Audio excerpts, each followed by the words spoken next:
boy do I have feelings about this one. Very, very close to a 5 stars. Those darker vibes, and it's perfect for the fall season. So wrong. It was so wrong for this character. I almost started bawling right then and there. It's the last series I have to actually start of hers.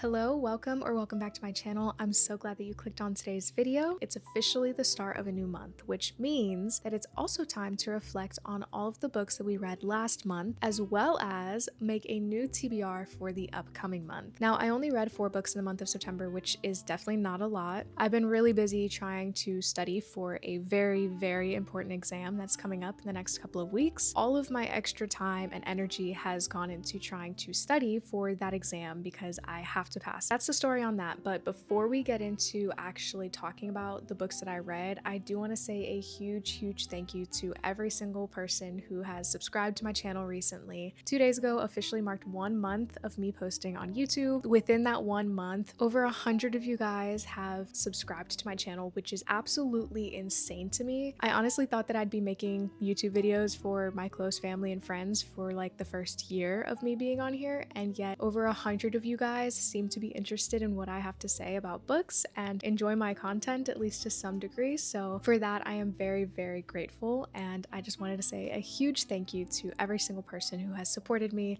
liked my videos, commented, engaged in any way, and especially subscribed to my channel. Thank you so much from the bottom of my heart. I appreciate it so much more than you could imagine. So thank you for that. But now let's get into talking about the books that I read in September. As I said, it was a pretty slow reading month for me book-wise, but the first book I read is Falling Like Leaves by Misty Wilson. This follows a girl named Ellis who has to move her entire life from New York City to a small town in Bramble Hills, I want to say? Bramble Falls. She has to move her entire life from New York City to Bramble Falls, Connecticut. Of course, her entire life has been built in New York City. She has an internship, she has friends. Her whole life is back in New York City, so of course she's not happy about this move at all. But after she gets to Bramble Falls, she ends up running into a long-lost friend of hers. The main male character's name is Cooper in this book. Ellis and Cooper have a ton of really fun memories together. Despite all of these really great memories, Cooper is kind of giving Ellis the cold shoulder, and she doesn't understand why. She's already not happy with the situation, and yet it's kind of being made worse because the one person that she thought she could be friends with now suddenly hates her for some reason. So basically, Ellis is just trying to come to terms with this change in her life that was just sprung on her out of the blue, and she's just trying to navigate that while also trying to figure out who she wants to be because it's her last year of high school. I really loved this book. This definitely gives 100% fall vibes, full force. Like, it is definitely a cozy fall book. I loved it so much.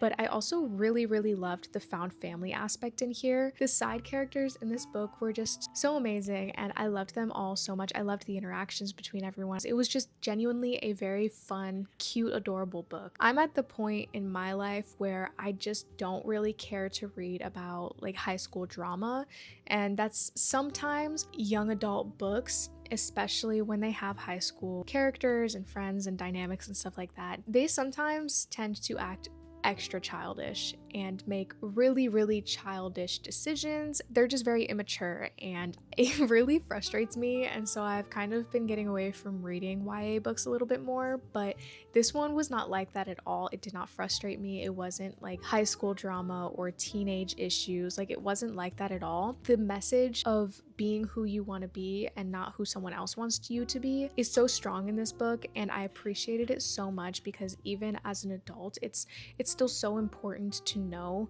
that your life is your own and you need to do what makes you happy and not just aim for something because it's what someone else wants for you. I loved how she found herself in the end and did what she believed was right and what she thought would make her happy. Overall, this was a very cozy, cute, amazing fall book, and I would 100% read it again, and definitely recommend that you read it as well. I didn't rate any of these books this month, so I'm kind of just going on the fly right now with what I feel is right. Off the top of my head, I would probably rate this a 4.5 stars. It was definitely very close to a 5 stars. I loved this book so much, but it was just not 100% there. So 4.5 stars, still an amazing book, and I highly recommend picking this one up. Next, I read Anatomy, and this book takes place in 1817, and it follows a girl named Hazel who doesn't want to be somebody's wife, but instead wants to be a surgeon.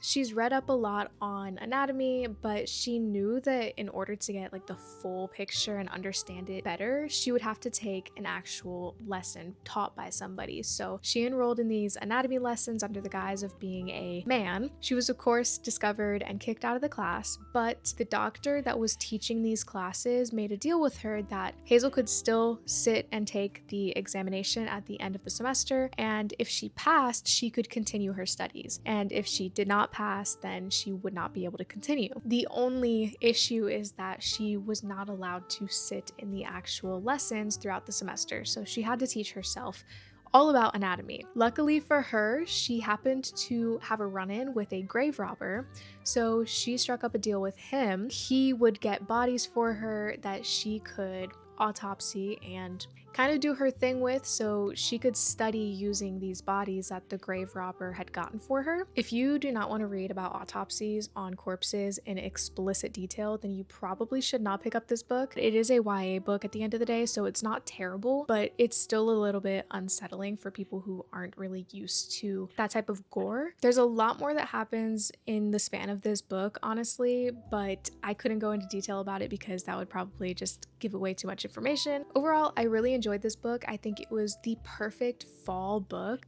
Obviously, I read this book in September, and I think it was so perfect because there's even a quote in here describing the autumnal setting in September, and it says, "It was a crisp day in autumn, and the September air was as clear as it ever was this close to Edinburgh's old town." And then it continues to go into detail about the setting, and I just love that so much because it really set the scene, and that was very early on in the book, so I'm very happy that I read this going into the fall season. I think it was just the perfect time. As I said, I really did enjoy this book. However, I will say that the pacing was quite slow. There wasn't a lot happening until the last half of the book. I honestly didn't mind it so much. It kind of helped set the scene and make it a little bit more cozy and atmospheric, so I really didn't mind it, but it was quite slow getting into this book. Overall, I think I would end up rating this a 3.5 stars. There's a second book called Immortality that continues where we left off here because something huge happens at the end of this book, and honestly, I am quite interested in figuring out what happens, but I'm not so interested that like I need to go pick up the book right now, so I think I'm gonna settle on a 3.5 stars for this, which is still really good. Like 3.5 stars is a really good book still. I think it's a gothic romance. It's definitely got those darker vibes, and it's perfect for the fall season, so highly recommend this one. Now, the next book that I read, I'm gonna be honest with you, I have some issues with this book. Boy, do I have feelings about this one. So the next book I read was Fearful by Lauren Roberts. This is the second novella in the Powerless trilogy. I think I mentioned in my last video when I actually started this book that I didn't have the highest hopes for this because of how the last book in the Powerless trilogy ended. I'm very glad that I didn't have high expectations going into this because I would have been so let down, honestly. I'm still, like, even with my low expectations, I was still extremely disappointed with this. Like, I have the strongest words that I will not say about this book. If you want my non-spoiler review for this book, it's useless. Don't read it. It's not necessary. You honestly probably shouldn't read this book. If you read Fearless and you were disappointed in the ending of that book and the character arc that we followed for Kit, don't read this book. You're gonna be even more disappointed in this one than you were at the ending of that one. I'm just gonna say it right now. This was useless. We introduced a brand new character and we were led to believe that they would be important in our main character's lives. You know, she would have some type of relevance or importance surrounding the actual main character, Kit. Instead, we spent over half the book in this new character's perspective, spying on two other characters that had no relevance to this story. There was no reason for us to be diving into these other two characters when we're here for somebody else's story. It's like this wasn't even Kit's story anymore. Now we're focusing on these two other side characters, and boy do I have some choice words about that one too, because I'm not gonna spoil it. I'm probably gonna do a little spoiler review after this because I actually have to get it off my chest what I want to say. So if you want a spoiler review, stick around. For now, the non-spoiler review. We used this new character to basically spy on these other two characters that I didn't care about. I didn't care to understand them deeper. I just didn't. I didn't care. I wanted Kit's story. I wanted his perspective on how things went. That's all I was here for, honestly. And I barely got that. Like, we got scraps of Kit's life and Kit's perspective. And it was so disappointing because I thought that this would be Kit's book. At the end of the day, this didn't feel like his book at all. Also, can we just be honest? This ending was worse than the ending for Fearless. It was just so wrong. It was so wrong for this character, and I'm mad about it. I'm still very mad about it. Now, if you want my spoiler review, then stay for a minute. If you don't want a spoiler review, then skip to the timestamp that's on the screen. I'll give you a few seconds. That's okay. If you're still here, then I expect that you want a spoiler review, and if you get spoiled, then don't blame me. I'm sorry. I warned you. I did warn you. The synopsis of this book introduces a new character, Mara, obviously, who just happens to be the physical embodiment or personification of death itself. I guess the way that the synopsis is written makes it seem like Mara and Kit are gonna have like a little love story, their moment. Kit is gonna have some type of, happiness after what had happened at the end of Fearless, because he didn't deserve that. I feel like that did not have to be the ending for him, but whatever, it happened. Despite what happened in the second and third book, I did really want Kit to have some type of happy ending, because I really felt like he was just completely blindsided by the people that he cared for most. I could kind of understand where his anger and where his actions were coming from. I was really excited to read his perspective on things and see what was going on in his head during these moments while everything was going down. I'm expecting some type of, actual character development arc, whatever. Instead, we're given 75% Mara's chapters, which Mara's chapters felt extremely clunky to read. I know that it's third person, and all of Kit's chapters were first person, which wasn't a problem for me because I read books in third person all the time. I'm fine with that. But for some reason, Mara's chapters felt so clunky and it didn't flow correctly, and I really hated that. Every time I turned the page and it was still Mara's chapter, I was like, oh my god, when is this gonna end? Like, I can't physically read this anymore. I'm hating this. Every single one of Mara's chapters were focusing on Blair and Lenny, who should be dead, by the way, because why is Blair even still alive? One of the things that I absolutely hate the most is when we try to redeem a villainous character. Someone who has been a villain for 3 straight books should not get some type of redemption. It's like every single anime. Like, I don't want some sad, sappy backstory. They're a villain for a reason, and I think that Blair should have stayed that way. I truly hated every moment that I was in Mara's chapters and we were spying on these two people. The cherry on top was when Blair survived. You know what? Good for her, but I did not care at all. I had zero emotional attachment to those two characters whatsoever. Like, none. Zilch. It wasn't there. It was non-existent. Now, all of that aside, I was here for Kit's story, as I've said time and time again. I thought that Kit and Mara would have some semblance of happiness or peace together, but instead we find out that Mara is actually the one who killed him, and now she's enslaved him for all of eternity. What? I'm sorry? So you're telling me that not only did Kit die, not only did he go absolutely insane, but now we also have him enslaved for all of eternity, doing her bidding and whatever she wants him to do. That's worse than just dying. There's no happiness, there's no peace for him, but Blair gets a happily ever after. What?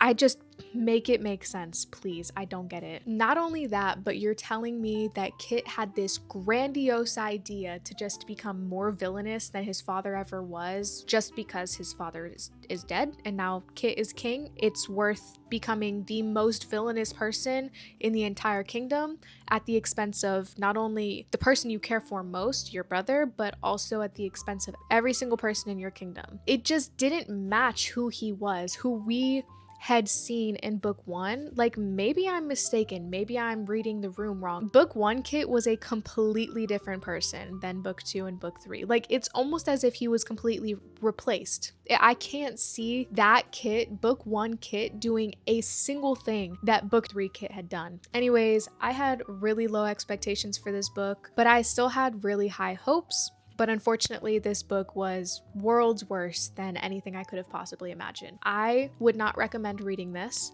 If you hate yourself, or if you hate, if you hate Kit, then maybe read this book. Aside from that, I don't see, like, this book provided no value to the story. It actually made it worse. It gave us nothing. I'm rating this 2 stars, and that's extremely generous. The only reason I'm rating it 2 stars is because we actually got a glimpse into Kit's mind a little bit. We got a little bit of what we wanted. I did love those moments. I loved being able to see into Kit's mind and his thought process and what was going on, so I'll give you 2 stars for that. But other than that, I would not recommend reading this book. It just was not worth it at all. Moving on to much better reads, I finished Bride by Ali Hazelwood. I loved this book so much. It was such a fun time. It was so funny. It was exactly the book that I needed to end off September, and honestly exactly the book that I needed to read after what Fearful gave me. Let's just be honest, this gave me everything. Fearful gave us nothing, so I'm so happy that I picked this book up. Ali Hazelwood once again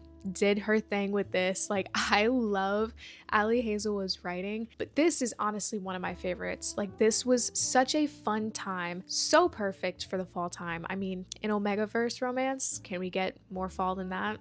I don't know, you tell me. So here we're following a vampire named Misery, whose best friend just went missing, and the only lead that she has happens to be the name of the alpha werewolf that her father is arranging her marriage with. Are you following? I know that was a little confusing. So she agrees to this marriage, thinking that she'll find something out about what happened to her best friend. During her marriage, she's forced to stay in werewolf territory. You know, vampires and werewolves absolutely hate each other. So she thinks that she's gonna be alone for the entire time that she's in werewolf territory. But what she didn't expect to find was friendship and family in the species that she was taught to hate most. Now, I know that we all hate the miscommunication trope, and there is a tiny bit of that in here, but it's absolutely nothing like what her older releases had in it. It's not that infuriating miscommunication. But yeah, I really loved the characters in this book. There are some characters that we don't like that much in this book, but for the most part, I really loved the main side characters. Our main characters were also amazing. Lo, our male main character, was so nice, so caring, so funny. I loved him so much. Lo and Misery's interactions were just top tier. They were so funny, and I loved every single second of it. That's a lie. Actually, I really disliked the chapters with the knots. Is that what it's called? I could have lived without that. Aside from that, I loved every second of this book. I loved every interaction that we had with Misery and Lo. Such a cute, fun, funny Ali Hazelwood book. Like, I can't, it's just definitely, you can feel the Ali Hazelwood in this book, and I love it. I love it so much. It's so funny because I always think to myself, every time I read an Ali Hazelwood book, I feel more and more connected to her characters, because the STEM field that the main female character happens to be in happens to be like where I'm at in my personal life, which is crazy to me. Like, when I read The Love Hypothesis, I was a biology student and I wanted to work in a lab. And then with Deep End, I was actively working on my master's degree in bioinformatics, and the main female character just so happened to be taking bioinformatics classes. I am a programmer. I do software development, and this girl in this book is a programmer. She's a hacker, and it's just so cool seeing like how I connect to each of the characters. I love the representation for women in STEM in Ali Hazelwood's books. This is no exception. I love it. I'm super excited for Mate to come out, because that's going to be about her best friend. I'm so excited about that one. That's gonna be so interesting, and I actually can't wait. I think I'm gonna get my hands on that book as soon as it comes out. But yeah, that is every single book that I read in the month of September. Obviously, it's only 4, it's not a lot, but I'm still pretty happy with it considering everything that I had going on this last month. It's been pretty crazy, so 4 books is actually not bad. I am currently in the middle of Babel. I am buddy reading this with Nire from Stories with Nire, and I'll have her socials linked below, but she's another YouTuber on here. But yeah, I am in the middle of Babel. I haven't finished it yet, but I am halfway through that book so far, and I do really hope to finish that one in October. And while we're on the topic of October reads, we're gonna go through my October TBR real quick. It's still gonna be a little bit of a busy month in October because I have that exam that I have to take. I do still have a little bit of a hefty October TBR because I anticipate getting through quite a few books at the end of October. So if you watched my September TBR video, you'll probably recognize these books. These are the remaining books from my September TBR that I was not able to get to in September. I am rolling that TBR over to October because I don't want to put these books away and just call it quits on them, because I genuinely really do want to read them, and it just so happened that, you know, life got in the way, so I wasn't able to dedicate the time to reading them. If you're new here and you did not watch the September TBR, I'm just going to go through these really quickly. First, we have Six of Crows. I have read this book already. I'm really excited to go through this book and finally annotate it, because I did not annotate it the first time I read it through, and that was my only regret with this book. I loved it so much. So this is going to be a reread for me, but I'm really excited about it. Then we have The Beautiful, which is a vampire book that I've had on my shelf for way too long, I have to admit, honestly. So yeah, there's not much else to say about this one. I pulled a prompt for this one and chose it because it was a vampire book. So perfect for the fall time, and I think it's got a little bit of romance in it, some forbidden romance. So a little bit excited about that. I can't wait, because this has been on my shelf for way too long and I really want to get to it. So that's what this one is. I know you all peeped the Crescent City book. Yes, I have not gotten to this series yet. I have read Throne of Glass and ACOTAR. This is the last series I have to actually start of hers, and especially with the new ACOTAR book announced, I know it's going to be a little while till that gets here, but with that book being announced, I really want to read the Crescent City series, because I eventually want to reread the ACOTAR series as well, because it's been a while since I read it. If I'm going to be reading the, what is it, like the 6th book, or technically the 5th book in the ACOTAR series, I'm gonna want to reread it. But first I want to read through the Crescent City series, because I know there's a little bit of connection between the worlds. I want to be able to pick up on that, so I want to finish this series. I'll be very honest with you, I don't know if I'm gonna get to this book this month. I really hope I do, but I want to make a reading vlog for this series, and I just don't know if I'm going to have the time to do that this month. So this is kind of like a maybe, but we're rolling it over from the September TBR nonetheless. Then we have Your Blood, My Bones. This is a book that I've had my eye on since early last year, and I just never got around to reading it. So I was really excited when my TBR jar chose this book. I did not get around to reading it, obviously. So I want to roll this one over to October as well, because I actually really want to read this one. And then last we have The Darkness Within Us. I think the prompt that I pulled for this book was rich people problems, and I chose this one because it definitely has some rich people problems. If you thought we were done, we're actually not. I do have some more books that I want to pick up in October, starting with Rose in Chains by Julie Soto. Now, if you've watched a couple of my videos, you might have heard me talking about this book. I'm a huge Harry Potter fan. I grew up on Harry Potter, and it's just been a part of my life since I was a very little girl. So I'm so excited to read the Hermione fan fictions that were traditionally published, and this is one of them. I can't wait to read this one. We also have The Irresistible Urge to Fall for Your Enemy. Can we just take a moment to look at this book and how beautiful it is? Because it is stunning.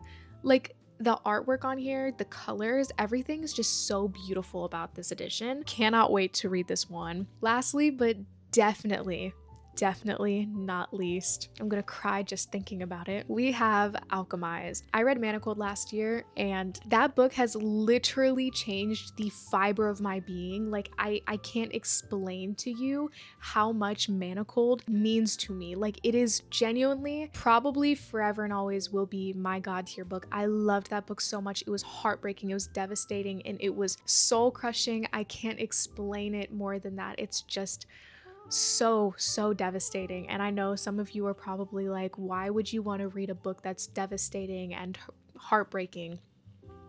I can't explain it. That book was so beautifully written, and I was so excited to hear that it was getting traditionally published as Alchemized. And I know that none of these characters are actually going to be named Draco or Hermione. I'm aware of that. Still, just the thought of being able to read a story that was inspired by Hermione's relationship, just, I don't know, it just makes me feel happy. So I'm so excited to read this. I can't wait for my soul to be crushed again, and I'm fully expecting it. I already saw the last page in this book. I was looking for a certain picture to see if they retained it, you know, the same picture that was in the end of Manacled. I just wanted to check and see if that was at the end of this book as well, and it was, and I actually started tearing up. I almost started bawling right then and there. So if that doesn't tell you how much Manacled has changed my life, I can't explain it any more than that. I know 100% that I am going to be doing some type of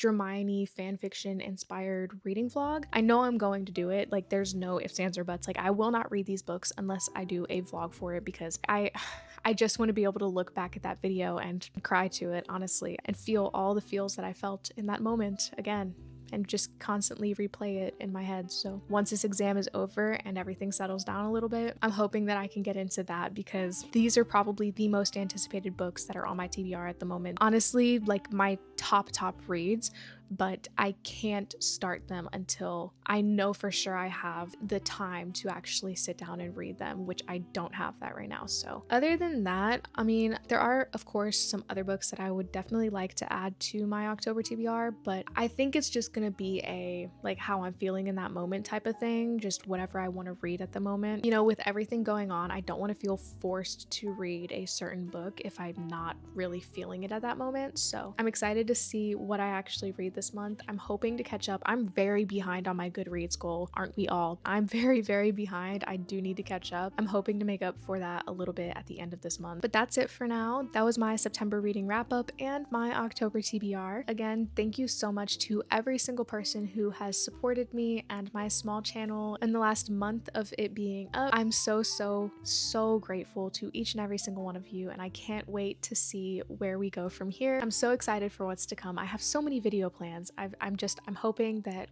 I can entertain every single one of you, because I'm excited for what's to come, so I hope you are. If you're still watching at this point, comment either your favorite read from September or comment a book that you would really like to read in October. Thank you so much for watching. Bye!